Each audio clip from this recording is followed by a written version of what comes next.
प्रिय छात्र छात्राओं, कैसे हैं। मैं डॉक्टर धर्मेंद्र कुमाराम, सहायक प्राचार्य इतिहास, लक्ष्मी नारायण रामेश्वर संस्कृत महाविद्यालय, जयदेव पट्टी, दरभंगा। मैं ऑनलाइन टीचिंग के माध्यम से आज शास्त्री प्रथम खंड के छात्र छात्राओं के लिए प्राचीन भारतीय इतिहास के अंतर्गत हर्ष अथवा हर्षवर्धन की उपलब्धियों के अंतर्गत विशेषकर हर्ष के साहित्य और संस्कृति के क्षेत्र में शिक्षा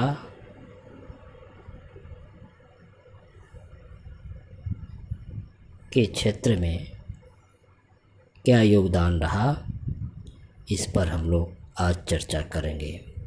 बच्चों, पिछले क्लास में हम लोग हर्ष की उपलब्धियों के अंतर्गत उसकी राजनीतिक उपलब्धियां, जिसमें हर्ष के द्वारा साम्राज्य विस्तार, उसके प्रशासनिक संगठन व राजस्व प्रशासन या भू राजस्व व्यवस्था पर हम लोग चर्चा किए थे। आज हम लोग हर्ष की साहित्यिक और सांस्कृतिक उपलब्धियों, विशेषकर हर्षवर्धन का शिक्षा और साहित्य के क्षेत्र में क्या योगदान रहा, उस पर हम लोग बात करेंगे।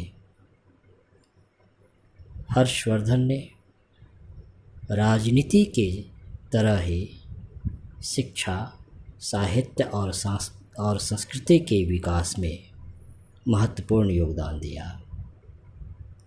कहा जाता है कि हर्षवर्धन जितनी कुशलता से तलवार पकड़ता था, उतनी ही कुशलता से वह कलम भी संभालता था। यही कारण है कि हर्षवर्धन के शासनकाल में शिक्षा और साहित्य के क्षेत्र में अभूतपूर्व विकास हुआ। अब हम लोग बारी बारी से हर्षकालीन शिक्षा और साहित्य के विकास के संदर्भ में बात करेंगे। हर्षवर्धन विद्वान, कवियों और लेखकों का महान आश्रयदाता था। वह अपने दरबार में इन महान विद्वान लेखकों को प्रश्रय दिया करते थे। हर्ष के राज दरबार में कई कवि, विद्वान और लेखक निवास करते थे। उसके दरबार में निवास करने वाले कवियों में वानभट्ट प्रमुख है, जिसने कादंबरी और हर्षचरित जैसे प्रमुख रचना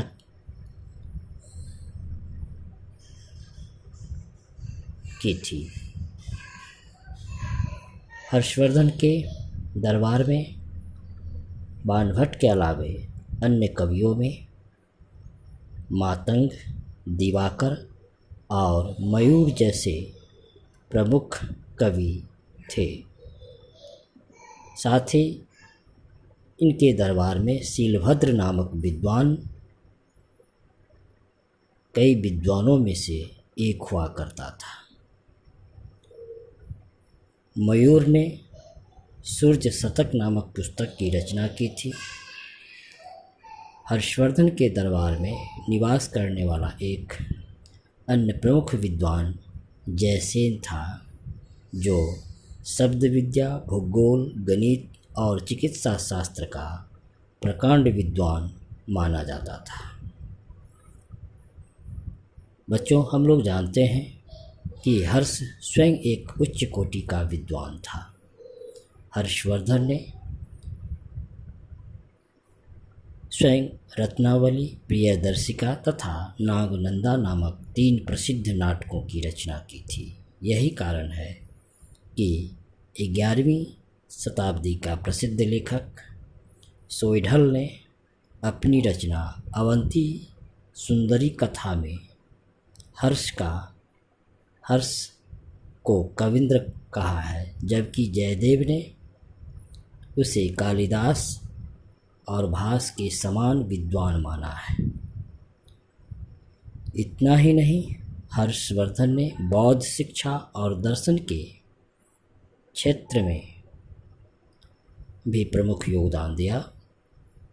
बौद्ध शिक्षा और दर्शन के प्रमुख केंद्र नालंदा विश्वविद्यालय को खुले हाथों से उन्होंने धन देने के साथ साथ अन्य शिक्षा केंद्रों की उन्नति के लिए भी हर्षवर्धन ने कई महत्वपूर्ण कार्य किए। हर्षवर्धन ने सार्वजनिक हित के क्षेत्र में भी कई कार्य किए। उसने अनेक परोपकारी और धार्मिक संस्थानों का निर्माण करवाया। साथ ही उसने कई बौद्ध विहार, बौद्ध मठ, चैत्य और स्तूपों का भी निर्माण करवाया। इसके अलावा उसने यात्रियों की सुविधा हेतु मार्ग और धर्मशालाओं का भी निर्माण करवाया। हर्षवर्धन के शासनकाल की महत्वपूर्ण घटना कन्नौज का महासम्मेलन था। प्रसिद्ध चीनी यात्री ह्वेनसांग के तर्कों से प्रभावित होकर हर्षवर्धन ने बौद्ध दर्शन की प्रमुख शाखा महायान की श्रेष्ठता को प्रमाणित किया। हर्ष के शासनकाल की एक महत्वपूर्ण उपलब्धि प्रत्येक 5 वर्ष आयोजित होने वाली धार्मिक सभा थी। इस प्रकार उपरोक्त विवरण के आधार पर यह कहा जा सकता है कि हर्षवर्धन निस्संदेह प्राचीन भारत के महानतम सम्राटों में से एक था। जिस समय वह सिंहासन पर बैठा उस समय उसकी अवस्था केवल 16 वर्ष की थी और उसके समक्ष कई जटिल समस्याएं और कठिनाइयां थी। इसके बावजूद उसने अत्यंत साहस और कुशलता से उन कठिनाइयों का सामना किया और उन पर विजय प्राप्त करने में सफलता पाई।